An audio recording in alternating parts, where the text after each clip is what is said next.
So let's say you found a skeleton. How would you tell it's a dinosaur? You personally, how would you decide? Well, interesting question. I don't know. I'd have to do some research on that.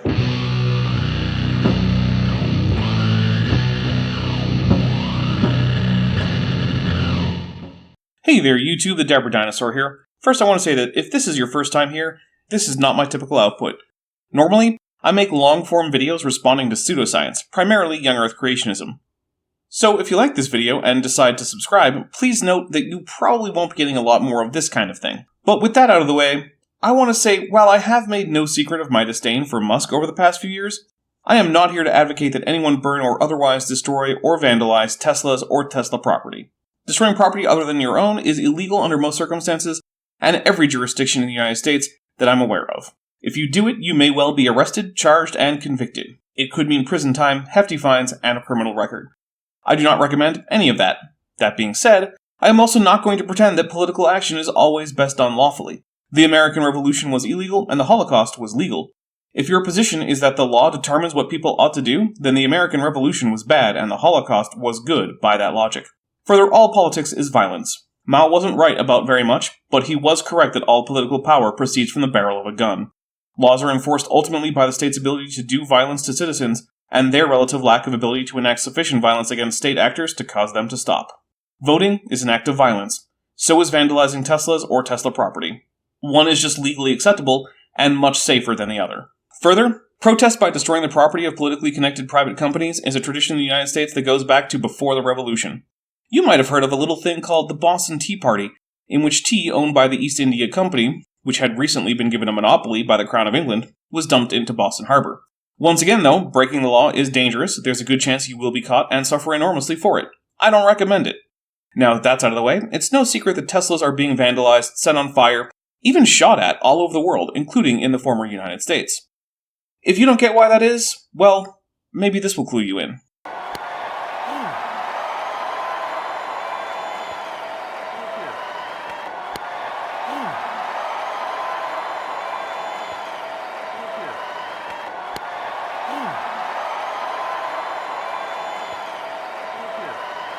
Yup, that's Elon Musk doing a Nazi salute at the inauguration of King Donald J. Trump, now the supreme ruler of the former United States. He then went on to kill hundreds of thousands of people the world over with cutting off aid from the United States, as well as disrupting the economy, the government, and stripping citizens, including veterans, of both jobs and benefits. Needless to say, regardless of your opinion on him, Elon Musk is a widely disliked individual. You also probably already know that he is the single biggest Tesla shareholder, the Tesla CEO, and often the world's richest man. His wealth is almost entirely tied up in Tesla stock. You see, when you're a billionaire, it's not because you have a bank account with $1 billion in it. In fact, that's generally not how wealth works. Instead, that wealth is called net worth, and it's a sum of the value of all the assets a person owns given current prices. So if you own $200 billion worth of stock, then congrats.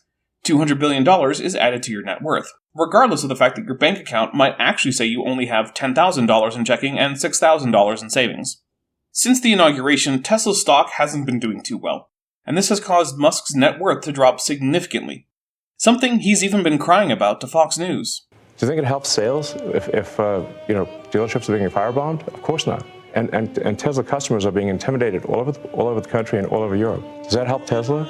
I mean, you had Tim Waltz, who's a huge jerk, running around on stage with the Tesla stock price where the stock price had gone in half, and he was overjoyed. What an evil thing to do! What a jerk! Like who derives joy from that? But he didn't care. He was so overjoyed by Tesla stock going in half. Despite him also saying this: the fundamental weakness of Western civilization is empathy. Since it is my humble opinion that anyone who rejects their need to respect or consider others does not themselves deserve respect or consideration, let's go forward with no empathy for Musk, since we wouldn't want to be weak. Now, we have a lot of background for this discussion, and it's time to actually talk about the economics of destructive protests against Musk. One refrain I have seen many times is that these acts only affect the Tesla owners or the dealerships or whomever, but that they do not affect Elon Musk. This is simply not true, and it's actually easy to show with the kind of economics you might take in your first econ class in college. Let's look at a PQ graph, that is, price and quantity. Price is on the y-axis, and quantity is on the x-axis. It's not terribly important what the scale is on either, since this is just a basic dimensional analysis and we don't particularly care about the exact numbers. As you can see, demand drops as price goes up, and supply increases as price goes up. Obviously, if the current price of eggs is $500 per egg, not many people will demand to buy eggs at that price. Conversely, if a corporation thought they could get away with charging that much for eggs, they would absolutely sell as many eggs as possible at that price. The point where their lines for demand and supply cross is called the market clearing price. That's where in the long run there will neither be a glut of the supply nor a shortage. In other words, eggs will neither be rotting on the shelves, nor will they be hard to find for those who want them if the price of eggs is at the market clearing price. Now, this all assumes that price is able to react dynamically. But really, prices are sticky. Imagine you owned a restaurant and you charged $8 for a burger, some regular fries, and a 12-ounce soda. It may well be that on some days you run out of burgers and have to turn away customers, and on other days you may sell too few burgers and have to throw out now spoiled food. This problem could potentially be solved by you adjusting your prices by the second to always sell exactly all your burgers. But the fact is, the work it would require for you to do so is huge, and your time is probably better spent doing something else at your restaurant. Furthermore, customers don't like price instability, and may opt not to buy from you simply because your prices fluctuate a lot. For this reason, as well as others, the price of Teslas is, for now, staying about the same, at least in terms of new sales. The used car market is another matter entirely, and we'll talk about it in a bit. So let's go back to our PQ graph. If price stays the same, but demand drops, we will have what's called a glut. The difference between the quantity actually supplied at the sticky price and the quantity actually demanded will be a surplus of whatever product is being supplied. In this case, cars. So if the demand goes down but the price stays high, then Tesla is paying to produce cars they are not selling. That cuts into revenue without an associated decrease in costs. And since profit is definitionally revenue minus costs, it means less profit. A less profitable company means a lower stock price, which means a lower net worth for anyone holding that stock. Okay, so now we know that a Tesla glut is bad for Elon, because a glut means less profit, which means less stock value, which means Musk becomes less wealthy. How does burning or otherwise vandalizing a Tesla cause this situation or exacerbate it?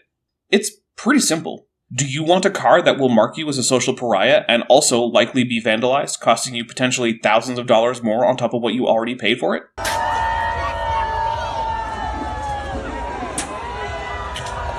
Why is everyone doing it?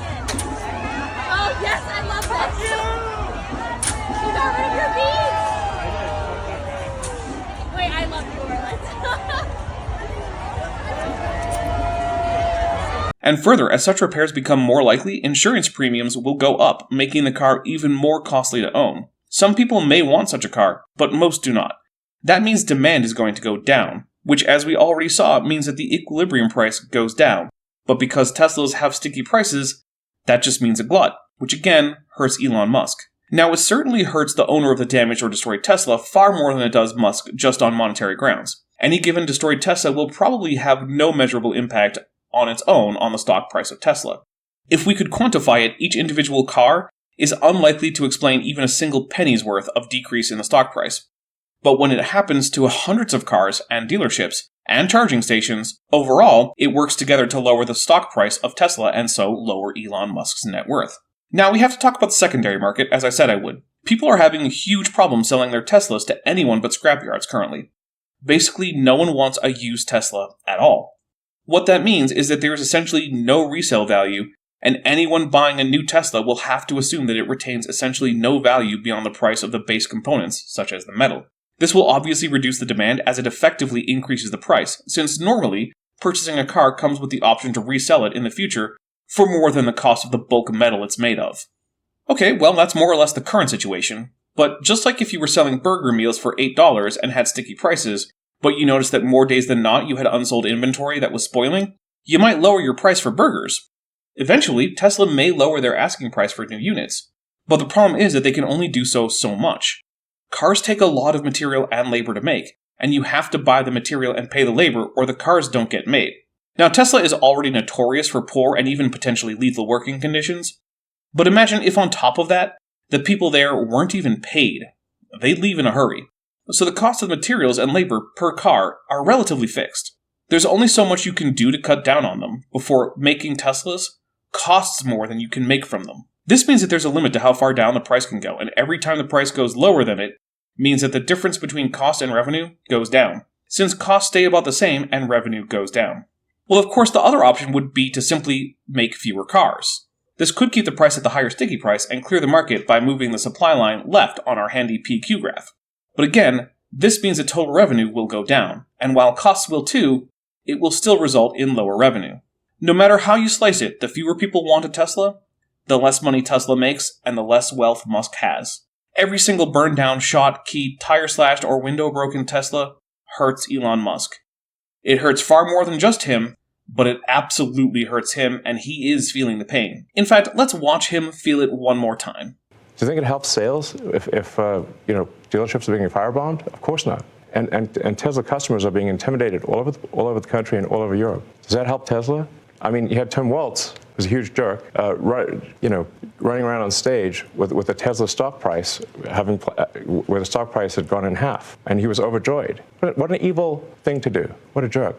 Like who derives joy from that? But he didn't care. He was so overjoyed by Tesla stock going in half. Now, I've done this whole explanation in terms of cars, but the same basic economics applies to charging stations and dealerships. It also applies to factory, but as far as I'm aware, none of those have been damaged recently. Again, I am not endorsing or encouraging anyone to go out and damage Teslas.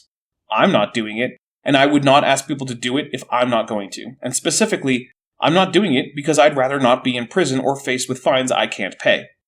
Also, I'm a bit lazy. I'm a YouTuber, not a vigilante. But if anyone ever tells you that vandalism of Tesla cars, charging stations, or dealerships does nothing to harm Musk, that is a person who knows less economics than you would learn in a single undergrad semester.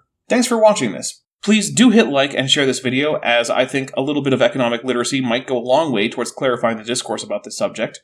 Before I get out of here, instead of asking for your subscription, I'm going to go ahead and suggest that you watch the famous CGP Grey video about jury nullification, because that's also something you should know about.